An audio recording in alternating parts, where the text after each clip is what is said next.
Electrostatic capacitance एक ऐसा विषय है जो भौतिकी के क्षेत्र में बहुत महत्वपूर्ण है। जब हम इसे समझते हैं तो हमें यह जानना चाहिए कि कैपेसिटर क्या है। कैपेसिटर एक ऐसा उपकरण है जो इलेक्ट्रिक चार्ज को संग्रहित करता है। इसे दो कंडक्टर प्लेटों के बीच एक इंसुलेटिंग सामग्री, जिसे डाइलेक्ट्रिक कहा जाता है, के साथ बनाया जाता है।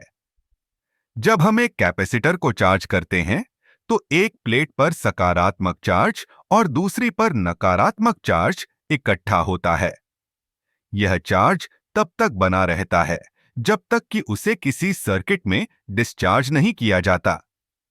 कैपेसिटेंस की परिभाषा है कि यह एक कैपेसिटर द्वारा संग्रहित चार्ज की मात्रा और उसके द्वारा बनाए गए वोल्टेज के अनुपात के रूप में मापी जाती है। इसे फैराड में मापा जाता है। अब कैपेसिटेंस का एक महत्वपूर्ण पहलू है डाइलेक्ट्रिक सामग्री।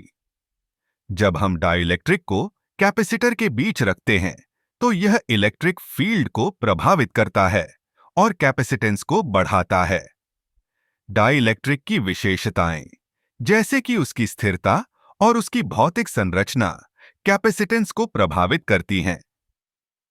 उदाहरण के लिए, यदि हम हवा की जगह कांच या प्लास्टिक का उपयोग करते हैं तो कैपेसिटेंस बढ़ जाएगी। कैपेसिटेंस का उपयोग कई क्षेत्रों में होता है, जैसे कि इलेक्ट्रॉनिक सर्किट में, जहां यह सिग्नल को स्थिर करने में मदद करता है।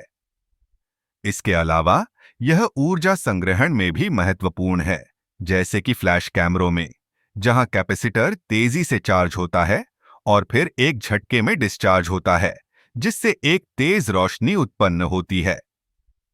इलेक्ट्रोस्टैटिक कैपेसिटेंस का एक और दिलचस्प पहलू है इसकी समय स्थिरता। जब हम कैपेसिटर को चार्ज करते हैं तो यह एक निश्चित समय के लिए चार्ज को बनाए रखता है। यह समय स्थिरता हमें यह समझने में मदद करती है कि कैपेसिटर को किस प्रकार के सर्किट में उपयोग करना है। इसी तरह कैपेसिटेंस का एक महत्वपूर्ण अनुप्रयोग है एसी सर्किट में। एसी सर्किट में कैपेसिटर वोल्टेज और करंट के बीच एक चरणांतर उत्पन्न करता है। यह विशेषता हमें सर्किट के व्यवहार को समझने में मदद करती है और हमें विभिन्न इलेक्ट्रॉनिक उपकरणों को डिजाइन करने में सहायक होती है।